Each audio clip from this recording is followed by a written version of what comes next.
me see if it comes up. 3, 2, 1.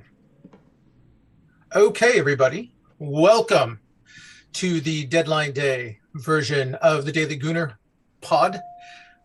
Joining you from the United States, I'm Raphael. Also from London this evening for them, morning for me.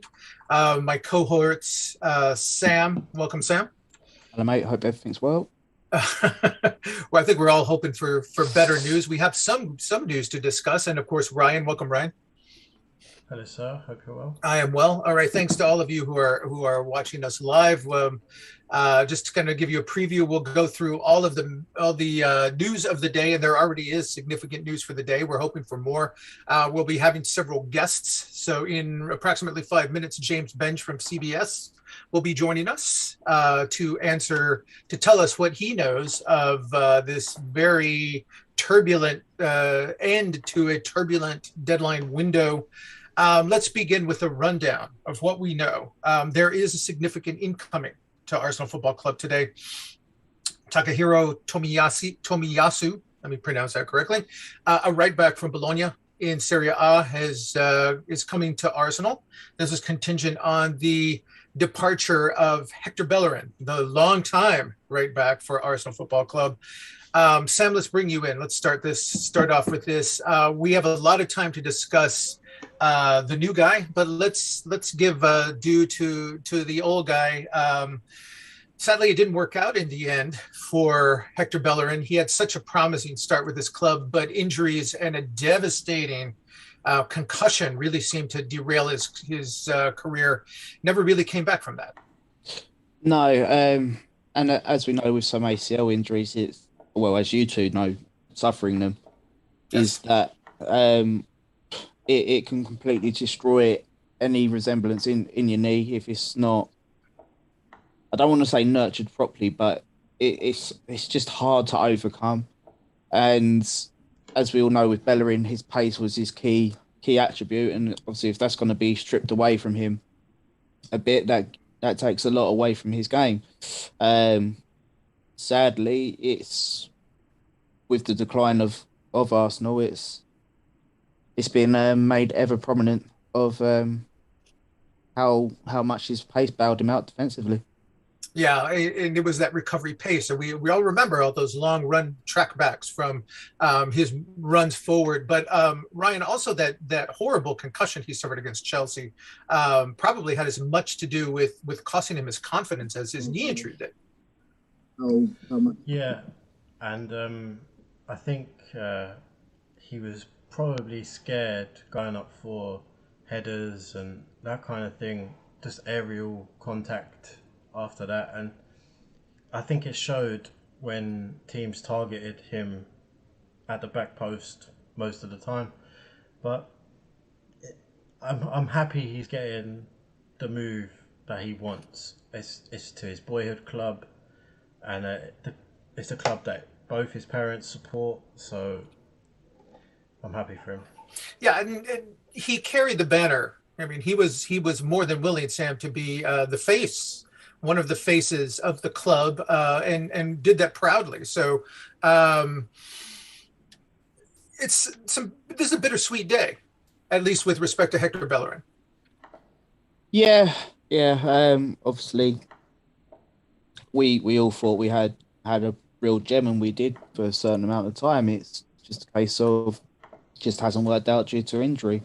Theoretically, the club should have replaced adequately previously, instead of constantly trying to rely on. But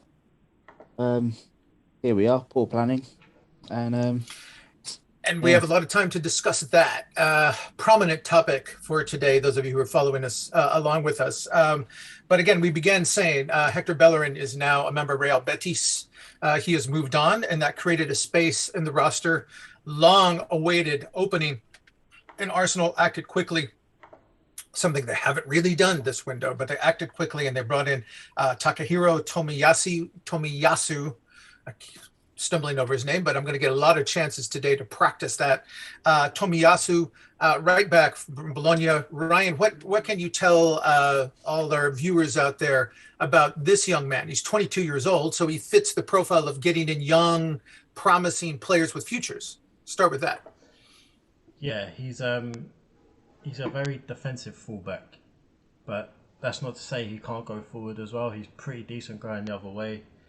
But I think this indicates that we are probably going to go to a 4-3-3 with him covering as a third centre back to cover up for the extra defensive midfielder that we have in the pivot.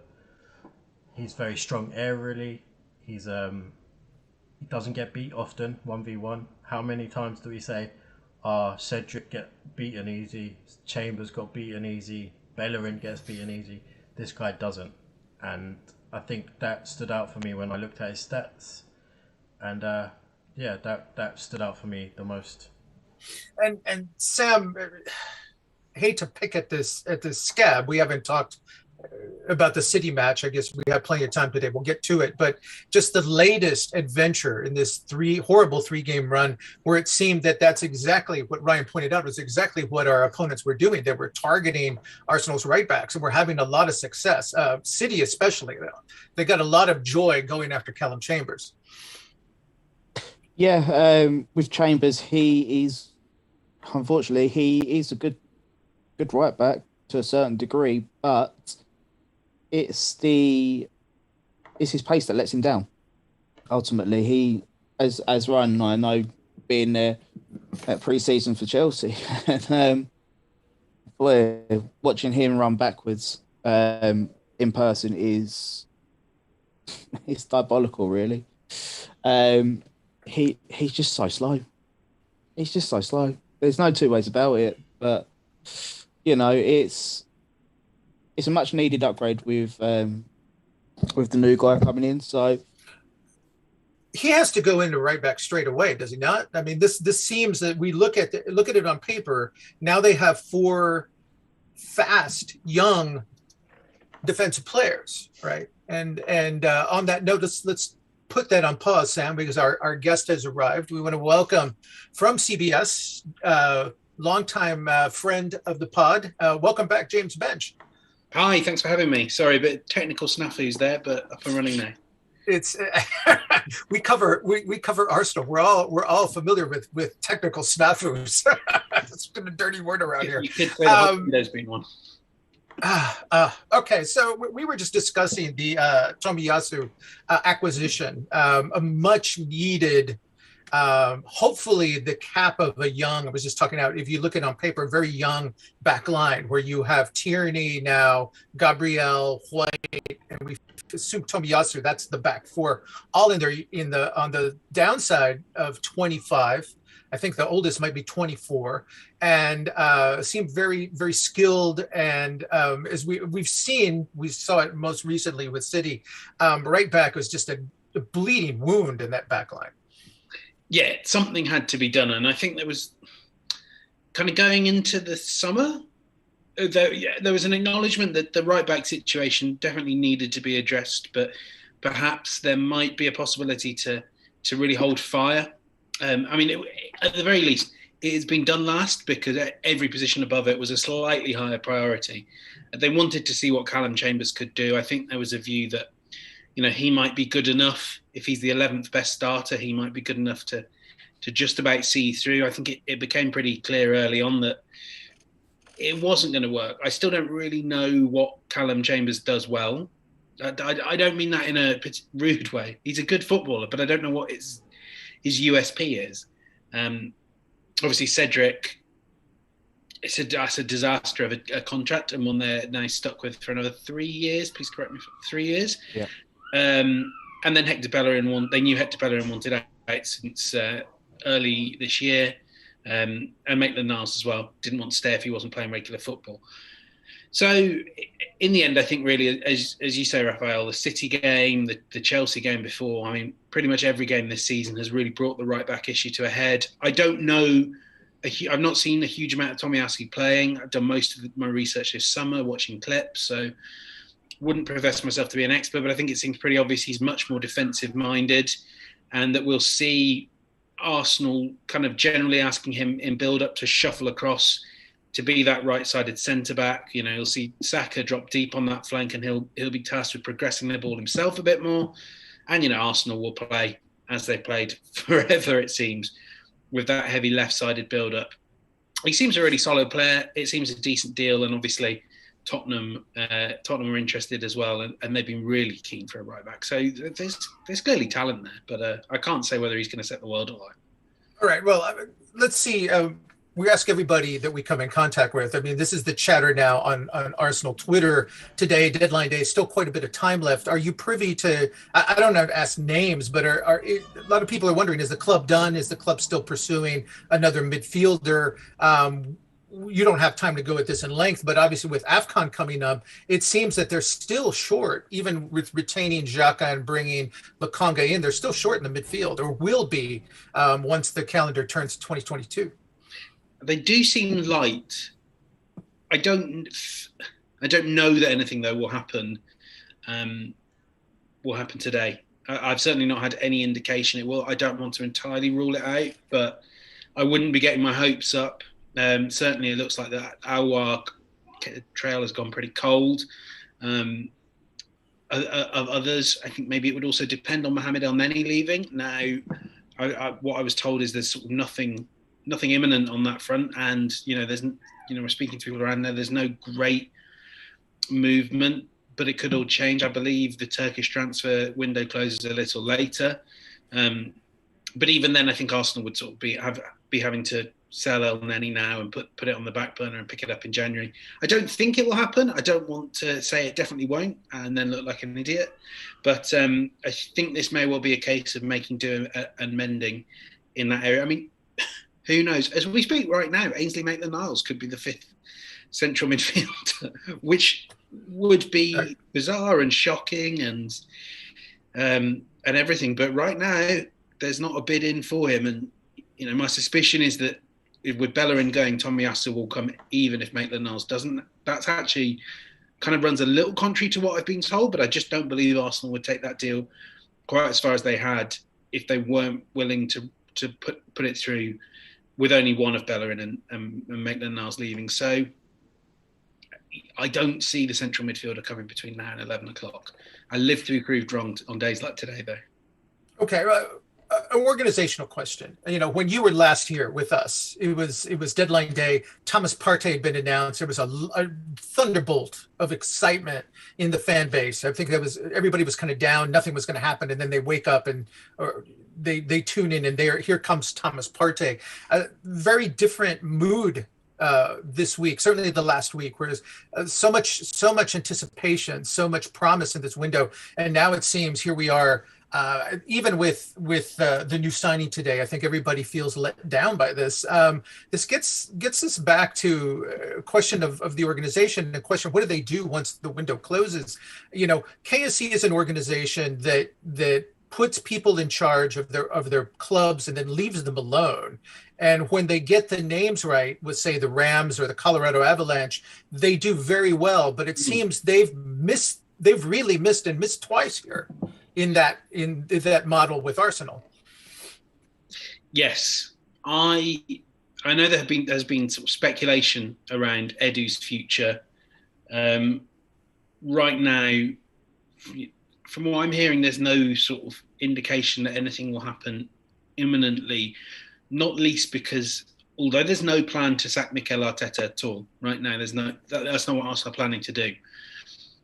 I think there is sufficient turbulence around the club as a whole that it almost locks everything together. You don't move on from your technical director if you think you might be moving on from the manager soon as well. Well, you might, who knows with KSE. But I do think right now there's just my view on the situation would be none of it's quite clicking. At various intervals, you will hear various people tell you various things about who is really in charge of business. It's been really interesting that Mikel Arteta has emphasised throughout this window, this is Edu. This is Edu's doing. He's building this squad. Because I think ultimately though Arteta understands the value of getting young players, he's also smart enough to know that he may well not be the person that gets to see Ben White, Aaron Ramsdale, those guys in their prime. So that kind of contrasts quite significantly with just a year ago, when everything seemed to be being pushed by Arteta. Edu spoke of it as a relationship of equals. I think that really just reflects the fact that these are people that don't quite know what they're doing. No one really knows how to run a big club here. I mean, we all talk about Tim Lewis. He's a lawyer.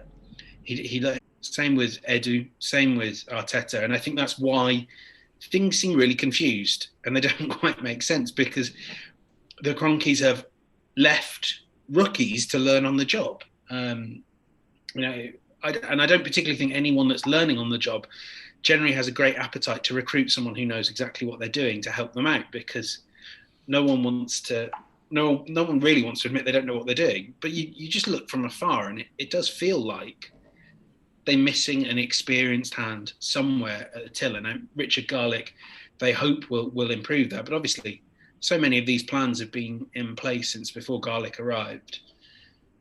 Yeah, I mean, I appreciate this is probably a very messy way of saying this is a very messy window, and it's been a very messy process where on occasion Mikel Arteta has completely got what he wanted.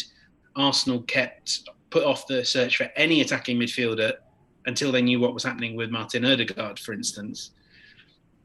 So it is just, I think a lot of the time,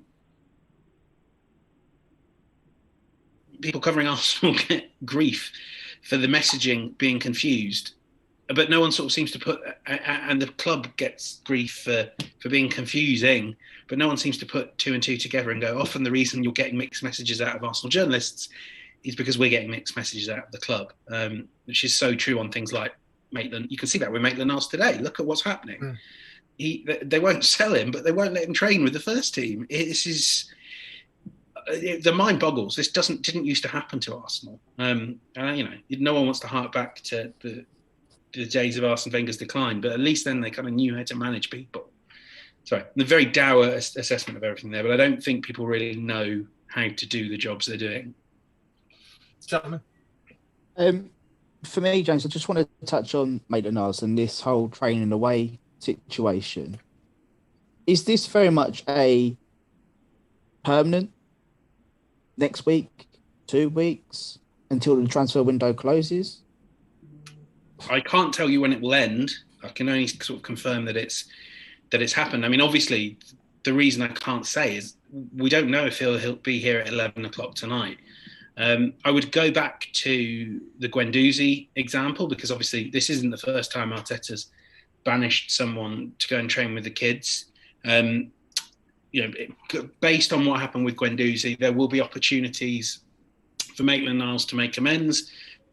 Arsenal will want him to apologise. I mean, John Cross has been all over this story, and from what I was told, he was completely spot on in reporting that what Arsenal were unhappy with was not that Maitland-Niles wanted to leave, but that he aired that publicly, and that's really why he's been told to go and train with the reserves or the under-23s. And Arteta's view will be, if you make amends for that, he is actually, he is more than willing to set that to one side. So it won't be indefinite. If Maitland-Niles is still there, there'll be opportunities to make amends and possibly come back into the squad. I mean, equally looking at it from his perspective, he would say, and he has said, I believe, no one spoke to him for weeks on end when he came back from his loan spell. He's not really been informed of what the plan is. It sounds like he's more than willing to play anywhere if it means playing for Arsenal, and he's not really getting opportunities to do so. He's not the only player that I think has had real issues with communication from Mikel Arteta. I think it's fair to say that without giving away too much. It doesn't have to be forever. It might only be for another few hours, but it's a real shock, this whole situation. Yeah, and talking of players not getting chances, now it looks like Eddie Nketiah is staying, and there's obviously no rumours of Lacazette leaving either. What happens with Balogun? Do we loan him out so he gets a full season? Because I feel if he doesn't go on loan, we've wasted a year of his new contract. of him sitting around doing nothing. This is what Balogun was worried about. I completely agree, and I don't know the answer because right now I think there's still hope from Arsenal that someone comes in and just makes them any compelling offer for Nketiah. They spent a lot of the window saying 20 million is what we want. Brighton had a conversation with them, said we won't pay 20 million. This is a guy with a few hundred Premier League minutes, we should remember. West Ham, there's sort of little suggestions that they could kind of make this move happen in the next 6 hours or so. Even then, I don't know if that happens because I'm not sure they will commit to a big fee last minute. They would want to loan Nketiah, so he'd have to sign an extension like Nelson has. That's all on Nketiah. I don't know with Balogun. Clearly, as we all saw from the Brentford game, I think he would do with some regular first-team football before anyone sort of thinks about blooding him into the Arsenal team. Maybe it's one they just end up parking till January because, as I say, right now we're talking at 3:00. I can't see anything happening with Nketiah, and I think based on that Brentford game, if they're all in the squad, you probably still do have to start Nketiah. He's just a bit more experienced playing against these big teams. But it keeps happening. It's so many things get parked until January or parked until next season, and they should have taken the money that was on offer for Nketiah. They should have been a bit more assertive in getting deals together for Nelson, for Maitland-Niles. I mean, I've heard from one person they didn't really try to sell these players. They just kind of sat there waiting to see if anyone came in, and that's how you get to this situation today where 3 players that I think we all probably went into the window thinking they could fund an Ødegaard or a Rams, a new player. They could get nothing for all 3 of them. Yeah, and that kind of worries me as well because Eddie's in the last year of his contract. Lacazette's in the last year of his contract. If you sell 2 of them, you could look at 30 million between them. If you're lucky, that could buy another striker. That could have brought you Tammy Abraham, which I was a big advocate for. And it's just poor planning, in my opinion, anyway. Yeah, I have sympathy with players like Lacazette not being able to sell them. I mean, I would put him more in the Kolasinac category of big wages, not particularly. He is better than a said Kolasinac, but for the money you pay for him and the clubs that therefore could afford him, there hasn't been a huge market. There were inklings last year about Roma.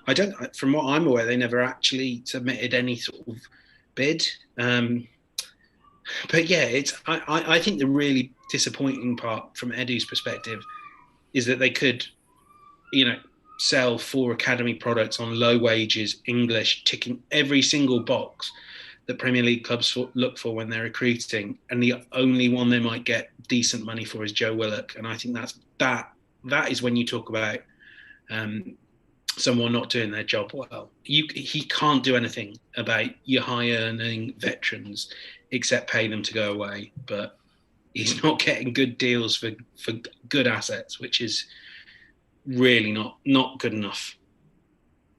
Well, James, that brings me to a next question, kind of circling back to a point I made before, looking at other organizations that KSE runs. There was a story that came out in The Athletic probably about 2 weeks ago, looking at the Colorado Avalanche, which is their club in the U.S. in hockey that's doing very well. And it listed which organizations are best at giving contracts because of these clubs play under a cap. And when you're KSE under, self-sustaining, that's a self-imposed cap. Yeah. And the Avalanche were, considered maybe the best in the league at building a young team and building contracts so they didn't get boxed in. And it's just staggering to me that there's one organization run by the same company, and here's Arsenal. And this goes back beyond Edu. This goes back to the previous regime, probably late Wenger, that they keep going through windows where you may have Alex Oxlade-Chamberlain where you can sell for a lot of money. And now Joe Willock was for a fair amount of money, but it seems that the return, and it seems like clubs know that Arsenal is just not good at selling. And to happen window after window after window. I mean, the KSC must see this. It's just beggars belief that they haven't addressed that. I suppose they're addressing it in recruitment. We can definitely say that every single one of these players has arrived with a relatively low salary. I don't want to put exact figures on them because you get so many with contract. You can get a transfer fee, but I have to say, when it comes to report, for obvious reasons, I wouldn't want people to know how much I was paid. But it is quite hard to get. But I do know that every single signing they've made has a contract that would be among recent Arsenal signings on the lower end of that scale. You know, none of them are being paid Willian money. Maybe some of them are being paid something more around £100,000. I think that's maybe what Ben White's on, which actually is a lot, but it's a bit more livable. They've had a challenge for a long time of feeling like they need to pay Arsenal wages to sign Arsenal players, and therefore you do end up with a wage bill that's huge. Well, I could just adjectives of huge, bloated, and that actually the only way to move players on is they become so unhappy with playing at Arsenal that they go, God, I'd actually take less money to work somewhere where I'm happy. You know, Willian yesterday, Bellerin today. Wouldn't shock me if Ainsley Maitland-Niles does end up on less money just to get away from it. Not a great way to run your organisation. So it seems like they're trying to address it on the incomings, and really that's all you can do, because you can't negotiate with Aubameyang to take a pay cut. But I think what this all comes down to, almost everything to do with this club, without wishing to paint in broad brushstrokes, but the last few years have really been about the panic to just get into the Champions League next season. You know, we saw that with the Aubameyang contract and the Willian free agent signing, and even to an extent with Partey, as good a player as I think he is. And we saw that in years past, players like Socrates. I'm sure you guys can throw other names at me that I'm totally blanking on, but it's just that if we can just get Champions League money, then we can do the rebuild. I feel like the one area I would offer credit to the hierarchy for is going, okay, let's rebuild to get into the Champions League and to get access to that money. But that, you know, is so far overdue that even then you're only offering a scintilla of credit for how they've gone about their business. Because I think it's been obvious to, you know, fans that know what they're talking about for a while that, look, you can't just take short-term swings. You are further back than you think you are. And there are 4 super teams in the Premier League this year who aren't going to let you into the Champions League. So you need to build a squad like Liverpool built their squad. And that means long-term building. It means maybe trying to win the Europa League to get into the Champions League and so on. But yes, I mean, Rafael, you're totally right.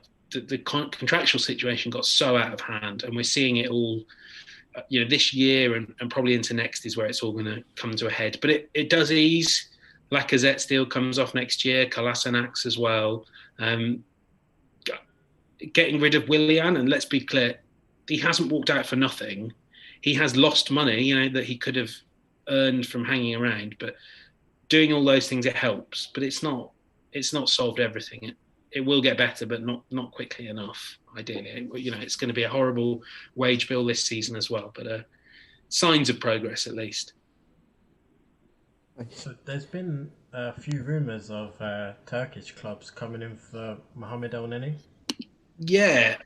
If that is correct, then we are even more short than when we are with him, especially with Aziz going to Portsmouth. That I don't think there's anyone close in the youth team that could probably step up and take that place. So you would think there would be some kind of movement if El-Neni does leave. Yeah, I spoke to people around that date or around the player today who just sort of said there's nothing really tangible happening right now. There are clubs that are interested, but nothing is on the horizon. I mean, as you say, if El-Neni goes, he has to be replaced, and probably externally, despite our conversation about Maitland-Niles. So I don't think so. It might all change. He obviously has admirers in Turkey. Had a great loan spell there, didn't he, with Besiktas? So it could happen, but I think equally those clubs are going to look at it and say he's a free agent. At the moment, Arsenal haven't offered him a new extension. So I think probably this will end up in a holding pattern and he'll probably stay. But a bit could change in the next few hours. For me, James, I just want to touch on Tim Lewis very quickly. Obviously, you said earlier that he's come in, he's a lawyer by trade. There was some rumours to go around saying that he's done an audit across Arsenal in the background. Surely with this audit and the way that certain hierarchy haven't performed, and with especially with Josh being over here at the moment, surely they can't be on much more time. I really don't know. So the audit, obviously, that happened